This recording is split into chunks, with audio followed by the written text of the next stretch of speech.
शरद पवार पर जुबानी हमला करने के बाद अब अलका लांबा बैकफुट पर आती नजर आ रही है।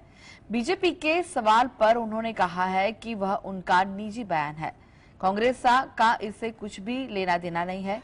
कांग्रेस का बयान पार्टी के सोशल मीडिया अकाउंट से जारी किया जाता है। क्या मामला है, देखिए रिपोर्ट में। एनसीपी प्रमुख शरद पवार के खिलाफ सियासी हमला करने पर कांग्रेस नेता अलका लांबा पर बीजेपी ने सवाल उठाए थे। भाजपा ने उनसे पूछा था कि क्या यह कांग्रेस पार्टी के आधिकारिक बयान है। इस पर अब अलका लांबा की सफाई आई है। अलका लांबा ने कहा है कि यह उनका निजी विचार है। दरअसल एक इंटरव्यू के दौरान जब शरद पवार से अदानी विवाद में जेपीसी जांच को लेकर सवाल किया गया था, तो अदानी ने जवाब में बताया था कि आखिर वह जेपीसी क्यों नहीं चाहते हैं। एनसीपी चीफ ने कहा था कि जेपीसी में सत्ताधारी दल का वर्चस्व होगा और इसीलिए सच्चाई सामने नहीं आ पाएगी, इसलिए वह जेपीसी नहीं चाहते हैं। अलका ने बीजेपी प्रवक्ता शहजाद पूनावाला के सवालों का जवाब देते हुए कहा था कि उन्होंने शरद पवार को लेकर जो भी टिप्पणी की वह उनकी पार्टी का आधिकारिक बयान नहीं है। आधिकारिक बयान उनकी पार्टी के सोशल मीडिया अकाउंट से जारी किया जाता है। अलका ने लिखा कि मैं एक कांग्रेस कार्यकर्ता हूं, मेरे ट्वीट मेरे निजी हैंडल पर स्वतंत्र विचार हैं। Bureau report, GS-TV। Ghulam Nabi Azad Rajiv Gandhi, Sitaram Kesari और सोनिया गांधी के कार्यकाल में संगठन के महत्वपूर्ण पदों पर रहे, लेकिन उन्हें जिस राज्यों की कमान मिली वहां कांग्रेस बुरी तरह हारी। दूसरी ओर कांग्रेसी रहे गुलाम नबी ने कहा, कांग्रेस पर अब शाब्दिक हमला किया। देखिए आजाद के रिपोर्ट कार्ड की अंदर की बात। कांग्रेस छोड़ने के 8 महीने बाद जम्मू कश्मीर के पूर्व मुख्यमंत्री और कद्दावर कांग्रेसी रहे गुलाम नबी आजाद फिर चर्चा में हैं। वजह है उनकी हाल ही में प्रकाशित आत्मकथा आजाद। गुलाम नबी ने आत्मकथा के विमोचन पर कांग्रेस के पूर्व अध्यक्ष राहुल गांधी पर जमकर हमला बोला, जो मीडिया की सुर्खियां भी बनी। पुस्तक विमोचन के बाद गुलाम नबी आजाद लगातार न्यूज चैनलों को इंटरव्यू दे रहे हैं और कांग्रेस को लेकर कई खुलासे कर रहे हैं। एक इंटरव्यू में गुलाम नबी आजाद ने कहा कि मुसलमान होने की वजह से मैं कांग्रेस का अध्यक्ष नहीं बन पाया। आजाद ने कांग्रेस के भीतर अपने किए कामों का भी खूब बखान किया। उन्होंने कहा कि इंदिरा गांधी के लिए मैं 1978 में जेल गया था। गुलाम नबी आजाद ने कहा कि मैंने राहुल गांधी की वजह से कांग्रेस छोड़ी है। वहां लोकतांत्रिक तरीके से फैसला अब नहीं होता है। कांग्रेस में फैसला लेने में सोनिया गांधी और मल्लिकार्जुन खड़गे का कोई रोल नहीं है। आजाद के बयान पर कांग्रेस ने जोरदार पलटवार किया है। राहुल गांधी ने इसे अदानी मुद्दे से भटकाने की साजिश करार दिया है। Bureau report, GS-TV। बीजेपी ने 2024 लोकसभा चुनाव की तैयारी शुरू कर दी है। तीसरी बार सत्ता का ख्वाब देख रही बीजेपी ने पहले से भी बड़ा टारगेट सेट किया है। हालांकि बीजेपी पहले के मुकाबले कई राज्यों में सहयोगियों के साथ छोड़ने से कमजोर हुई है। इसके बाद भी बीजेपी ने इस बार कितनी सीट का टारगेट सेट किया है, देखते हैं। बीजेपी ने 2024 लोकसभा चुनाव की तैयारी शुरू कर दी है। तीसरी बार सत्ता का ख्वाब देख रही बीजेपी ने पहले से भी बड़ा टारगेट सेट किया है।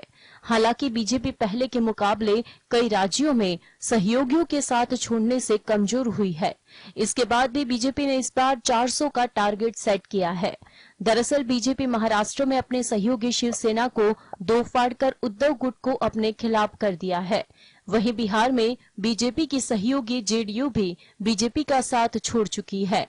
वहीं हिमाचल प्रदेश में कांग्रेस की जीत से हिमाचल प्रदेश में भी समीकरण बीजेपी के फेवर में नहीं है।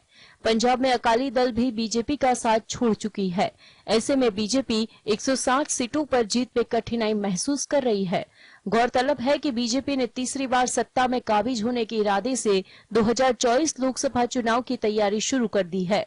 इस बार 400 सीटों का लक्ष्य लेकर चल रही बीजेपी को चुनौतियों का सामना करना पड़ सकता है। Bureau report, GS-TV। 2024 के यूपी लोकसभा चुनाव को लेकर बीजेपी अब नई राजनीति लेकर मैदान में उतरी है। उत्तर प्रदेश में मुस्लिम मतदाताओं को लुभाने के लिए भाजपा ने क्या चुनावी रणनीति तैयार की, कैसे मुस्लिम वोट बैंक पे कब्जा करेगी भाजपा, देखिए अंदर की बात खास रिपोर्ट में। 2024 में लोकसभा चुनाव में उत्तर प्रदेश में मुस्लिम मतदाताओं को लुभाने के लिए भाजपा सूफी संवाद अभियान शुरू करेगी। इस अभियान के तहत भाजपा सरकार द्वारा किए गए कार्यों का संदेश देने के लिए कव्वाली कार्यक्रम आयोजित किया जाएगा। कव्वाली के माध्यम से केंद्र सरकार द्वारा जन कल्याण के लिए किए गए कार्यों का प्रचार प्रसार किया जाएगा। यूपी में भाजपा अल्पसंख्यक मोर्चा ने राज्य भर में सूफी दरगाहों और उनके खादिमों की सूची तैयार करना शुरू कर दिया है। इन दरगाहों के माध्यम से सूफी संवाद अभियान चलाया जाएगा। बीजेपी सूफी संवाद अभियान के तहत मुस्लिम बुद्धिजीवियों से जुड़ने की भी योजना बना रही है। इसके अलावा भाजपा नेता दरगाहों का दौरा करेंगे और कार्यकर्ताओं से व्यक्तिगत रूप से बातचीत करेंगे। एक सूफी संवाद कार्यकर्ता कव्वाली के कार्यक्रम के आयोजन में मदद करेगा। राजनीतिक विश्लेषकों के अनुसार भाजपा कभी मुस्लिम मतदाताओं को लुभाने के लिए कांग्रेस सहित पार्टियों द्वारा मुस्लिम मौलवियों के इस्तेमाल की मुखर आलोचना थी। अब बीजेपी खुद उस रास्ते पर चल रही है। Bureau report, GSTV। कर्नाटका चुनाव से पहले राजनीतिक पक्षों में खलबली मची हुई है। बात करें कांग्रेस की तो विधानसभा चुनाव से पहले ही DK शिव कुमार को पद से हटाया होने की चर्चाएं खूब चली। फिर समाचारों की सुर्खियों में भी विवाद हुआ। बाद में पता चला कि कांग्रेस के प्रमुख पद को लेकर कुछ अलग ही नजरिया सामने आया। क्या है शिव कुमार के नाम का विवाद? कैसे कांग्रेस शिव कुमार को दे सकती है बड़ा स्थान? कर्नाटक में विधानसभा चुनाव की तैयारियों के बीच कांग्रेस ने DK की जगह नया कार्यकारी अध्यक्ष बनाने की खबर खूब चली। DK शिव कुमार को हटाए जाने की बात चल रही थी। उनकी जगह BN चंद्रप्पा को प्रदेश अध्यक्ष बनाए जाने की अफवाह से राजनीतिक गलियारों में खलबली मच गई। टीवी चैनलों ने इस खबर को हवा दी, लेकिन बाद में पता चला कि चंद्रप्पन R ध्रुव नारायण को कर्मचारी अध्यक्ष बनाया गया है। पिछले महीने ध्रुव नारायण के निधन के बाद यह पद खाली हो गया था। कर्नाटक प्रदेश कांग्रेस में कुल 5 कार्यकारी अध्यक्ष है और रिक्तियां भर गई है, लेकिन शिव कुमार अपनी जगह डटे हुए हैं। कांग्रेस के सूत्रों का दावा है कि शिव कुमार ने कर्नाटक कांग्रेस में जो उत्साह भरा है, उसे देखते हुए उन्हें हटाने का सवाल नहीं उठता। यहाँ तक कि टिकट बंटवारे में भी शिव कुमार का पलड़ा भारी है और चूंकि राहुल गांधी शिव कुमार पर भरोसा करते हैं, इसलिए शिव कुमार को कुछ नहीं होगा, बल्कि अगर कांग्रेस जीतती है तो वहाँ मुख्यमंत्री बन सकते हैं। Bureau report, GSTV। कर्नाटका को अगर छोड़ दे तो दक्षिण भारत के अन्य राज्यों में भी बीजेपी अपनी जमीन तलाश में जुटी हुई है। वो चाहे तेलंगाना, तमिलनाडु हो या फिर केरल। इतने 3 ही राज्यों में राज्य में केंद्र की सत्ता में मौजूद बीजेपी अपने पैर जमाने की कोशिश कर रही है और इसी क्रम में प्रधानमंत्री नरेंद्र मोदी लगातार दक्षिण के राज्यों का दौरा कर रहे हैं। पहले तेलंगाना, फिर तमिलनाडु का दौरा करने के बाद PM मोदी कर्नाटका में है। तेलंगाना में तो के चंद्रशेखर राव ने PM मोदी का बॉयकॉट ही कर दिया और उनसे दूरी बनाए रखी, तो वहीं तमिलनाडु में इसके उलट तस्वीर देखने को मिली। तमिलनाडु के मुख्यमंत्री MK स्टालिन PM मोदी के साथ गर्मजोशी से मिले। चेन्नई हवाई अड्डे के नए टर्मिनल के उद्घाटन के मौके पर प्रधानमंत्री कुछ समय के लिए स्टालिन का हाथ पकड़े नजर आए। इसके मायने उस वक्त बढ़ जाते हैं जब दोनों पार्टियों के बीच तनातनी चल रही हो। दरअसल राजनीतिक हवाओं का रुख पुराने फॉर्मूला पर चलता दिख रहा है। तमिलनाडु में बीजेपी 2 प्रमुख पार्टियां AIDMK और DMK दोनों के साथ गठबंधन में रह चुकी है। ऐसे में PM मोदी तमिलनाडु में बीजेपी को मजबूत करने के लिए दोनों ही पार्टियों से गठबंधन करने के लिए परहेज भी नहीं करेंगे। बात अगर राज्य की सत्ता में मौजूद DMK की करे तो उसकी नाराजगी उस तरह से नहीं दिखी जिस तरह से तेलंगाना में KCR की पार्टी BRS ने दिखाई। PM मोदी और MK स्टालिन जिस तरह से एक दूसरे से मिले, उससे कई तरह के कयास लगाए जा रहे हैं। हालांकि MK स्टालिन को साल 2024 में होने वाले लोकसभा चुनाव के लिए बीजेपी के खिलाफ कांग्रेस के नेतृत्व वाली विपक्षी एकता की पिंके बढ़ाते हुए देखा गया है। वहीं PM मोदी के तमिलनाडु दौरे से कुछ दिन पहले ही CM स्टालिन ने एक चिट्ठी लिखकर राज्य में कावेरी डेल्टा इलाके में चिन्हित किए गए 3 कोयला खंडों को राष्ट्रीय नीलामी की सूची से हटा दिया जाए। इसके जवाब में केंद्र ने तुरंत कदम उठाते हुए सूची से तीनों इलाकों को हटा भी दिया। इसके अलावा MK स्टालिन ने भी कहा कि देश के रूप में भारत तभी समृद्ध हो पाएगा जब राज्यों के विकास के लिए केंद्र से पैसा मिलेगा। तो PM मोदी ने तमिलनाडु के लिए 5000 करोड़ की नई परियोजनाओं की आधारशिला भी रखी। साल 1999 में DMK NDA का हिस्सा रह चुका है। अटल बिहारी वाजपेयी की नेतृत्व वाली सरकार में DMK को शामिल करने में उस समय प्रमोद महाजन ने अहम भूमिका निभाई थी। वे गठबंधन साल 2004 तक चला था। दरअसल DMK की ओर से मुरसोली मारन और तत्कालीन प्रधानमंत्री अटल बिहारी वाजपेयी के करीबियों में से एक थे और उन्होंने ही इस गठबंधन की जमीन तैयार की थी। Bureau report, GSTV। महाराष्ट्र के मुख्यमंत्री एकनाथ शिंदे अयोध्या के दौरे पर है। उद्धव ठाकरे की शिवसेना से अलग होकर बीजेपी के साथ सरकार बनाने के बाद एकनाथ शिंदे बतौर मुख्यमंत्री पहली बार अयोध्या आए। अयोध्या यात्रा से एकनाथ शिंदे को क्या हासिल होने वाला है, देखते हैं अंदर की बात। महाराष्ट्र के मुख्यमंत्री एकनाथ शिंदे अयोध्या के दौरे पर है। उद्धव ठाकरे की शिवसेना से अलग होकर बीजेपी के साथ सरकार बनाने के बाद एकनाथ शिंदे बतौर मुख्यमंत्री पहली बार अयोध्या आए हैं। चुनाव आयोग के नतीजे आने के बाद शिंदे को धनुष बाण चुनाव चिन्ह मिला है। इसके लिए भी यात्रा को धनुष बाण यात्रा कहा जा रहा है। मुख्यमंत्री एकनाथ शिंदे और उनके विधायकों ने उद्धव ठाकरे से अलग होने की वजह को लेकर बार बार कहा है कि उद्धव ठाकरे ने कांग्रेस और राष्ट्रवादी कांग्रेस पार्टी में शामिल होकर हिंदुत्व को छोड़ दिया था। एकनाथ शिंदे अक्सर यह भी कहते हैं कि वे बालासाहेब ठाकरे के हिंदुत्व के उन विचारों को आगे बढ़ा रहे हैं जिन्हें उद्धव ठाकरे ने छोड़ दिया है। माना जा रहा है कि अयोध्या दौरे के जरिए हिंदुत्व नेताओं को राष्ट्रीय स्तर पर उभारने का वो प्रयास करेंगे। ठाकरे जिस तरह से लगातार शिंदे पर विश्वासघात के आरोप लगा रहे हैं, उससे आगामी चुनाव में शिंदे के खिलाफ भावात्मक माहौल बन सकता है। Bureau report, GSTV। आगे भी करेंगे अंदर की बात, रुकते हैं ब्रेक के लिए।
प्रोजेक्ट टाइगर के 50 साल पूरे होने पर कर्नाटका के बांदीपुर और मुदुमलाई टाइगर रिजर्व का दौरा करने पहुंचे।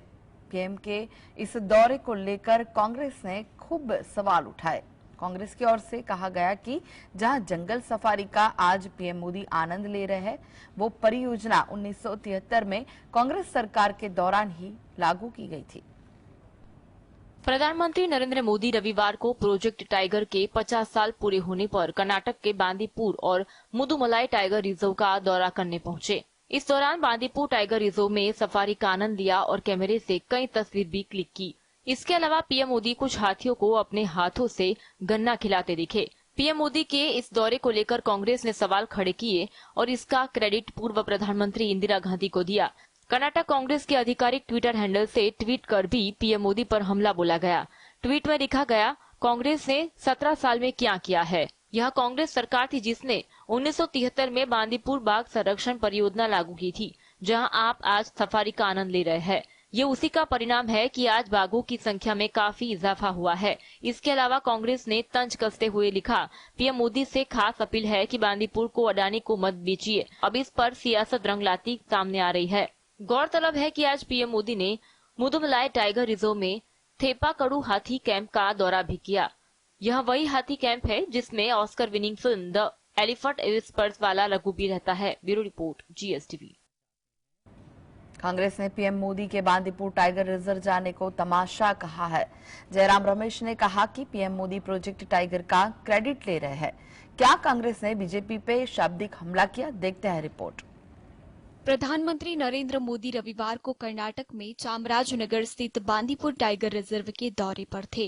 पीएम मोदी यहां टाइगर प्रोजेक्ट के 50 साल पूरे होने पर आयोजित कार्यक्रम में हिस्सा लेने पहुंचे। इसे लेकर कांग्रेस ने प्रधानमंत्री के ऊपर निशान साधा है।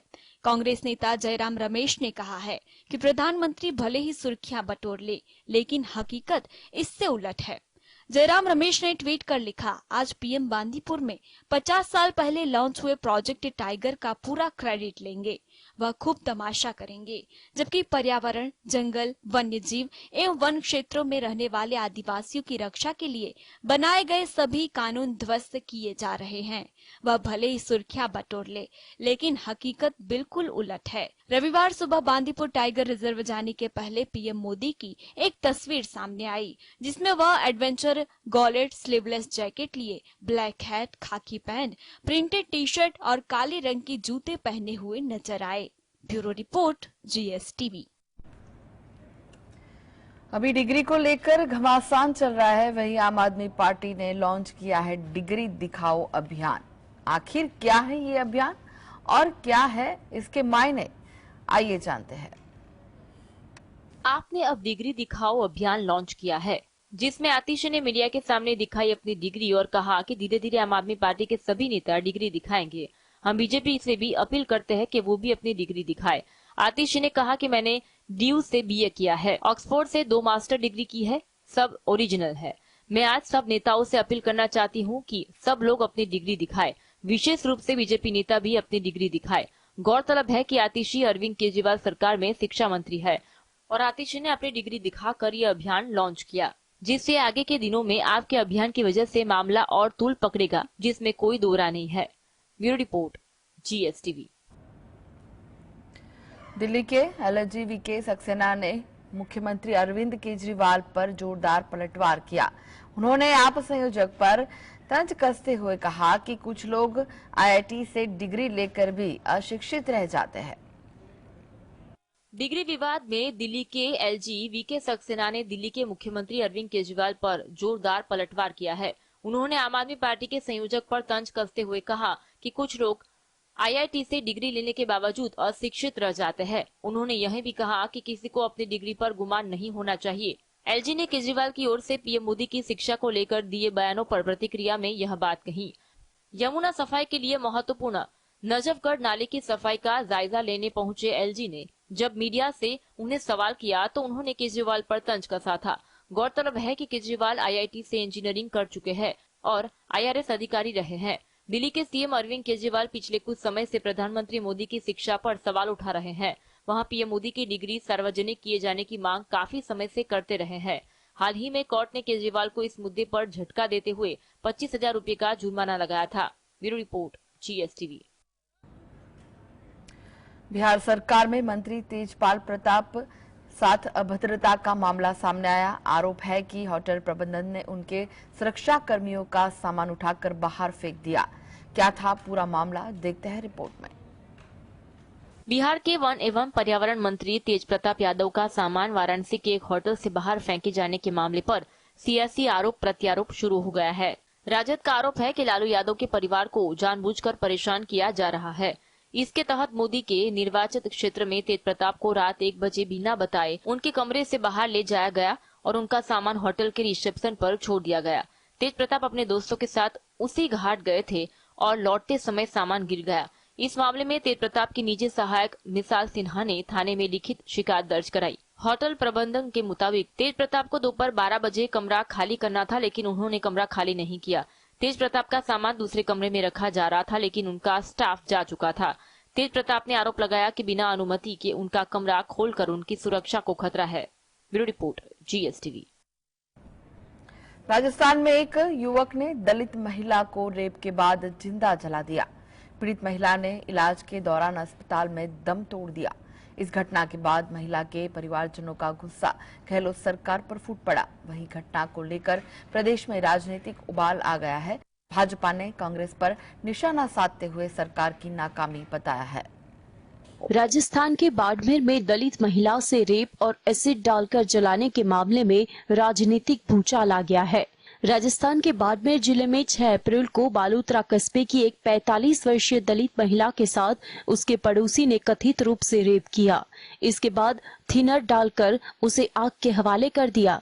इसमें महिला गंभीर रूप से झुलस गई, जिसके बाद इसे इलाज के लिए अस्पताल ले जाया गया। जोधपुर के एक सरकारी अस्पताल में इलाज के दौरान महिला ने दम तोड़ दिया। भाजपा ने कांग्रेस पर निशाना साधते हुए इसे गहलोत सरकार की नाकामी बताई है। वहीं इस मामले में राष्ट्रीय महिला आयोग ने राजस्थान के DGP को पत्र लिखकर तय वक्त में जांच पूरी करने को कहा है। बता दें कि राज्य में विधानसभा चुनाव भी होने हैं। इसको लेकर भारतीय जनता पार्टी के नेता कांग्रेस पर हमलावर बने हुए हैं। Bureau report, GSTV। रूस और यूक्रेन के बीच लंबे समय से युद्ध जारी है। रिपोर्ट्स के मुताबिक इस समय यूक्रेन हथियारों और गोला बारूद की भारी कमी से जूझ रहा है। ऐसे में उसने हमले कम कर दिए हैं। एक न्यूज रिपोर्ट में यह दावा किया गया है कि यूक्रेन की 59वीं मोर्टार ब्रिगेड जहां पहले एक दिन में 20 से 30 शेल दागती थी, वहीं अब 1-2 या फिर बिना दागे ही काम चलाया जा रहा है। वहीं यूक्रेन के सैन्य अधिकारी के मुताबिक एक दिन में 7,700 शेल दागे जाते हैं, यानी हर 6 सेकंड में एक फायर होता है। रूसी की बात करें तो वह भी अपने हथियारों को सुरक्षित रखना चाहता है और गोला बारूद का कम इस्तेमाल कर रहा है। इसके बावजूद वह यूक्रेन से 3 गुना ज्यादा फायरिंग करता है। यूक्रेन का कहना है कि हथियारों की कमी की वजह से युद्ध क्षेत्र में आगे बढ़ना मुश्किल हो रहा है। यूक्रेनियन यूनियन ने कहा कि अगले साल तक यूक्रेन को 10 लाख आर्टिलरी शेल दी जाएगी। नाटो ने कहा कि यूक्रेन की मदद करने के लिए बड़ी मात्रा में गोला बारूद देना आसान काम नहीं है। यूक्रेन के सैन्य सूत्रों का कहना है कि यूक्रेन को बाखमुत के जिस रास्ते से हथियारों की सप्लाई मिलती थी, वहां रूस से कब्जा कर रहा है और इससे सप्लाई बाधित हो गई है। यूक्रेन की सेना ने भी यहां कहा था कि शहर पर उनकी पकड़ तो बनी हुई है, लेकिन चुनौतियां बढ़ गई है। बता दें कि यूक्रेन अक्सर पश्चिमी देशों से हथियार मांगता रहा है। अमेरिका जैसे देश उसे एडवांस हथियार दे भी रहे हैं। वहीं रिपोर्ट ये भी है कि यूक्रेन ने म्यूजियम में रखे अपने हथियारों को भी युद्ध में उतार दिया था। यूक्रेन की सेना ने सोवियत समय की 240 मिलीमीटर मोर्टार गन को भी युद्ध में उतार दिया। इसके अलावा भी पुरानी तकनीक से बने हथियारों का इस्तेमाल किया। Bureau report, GSTV।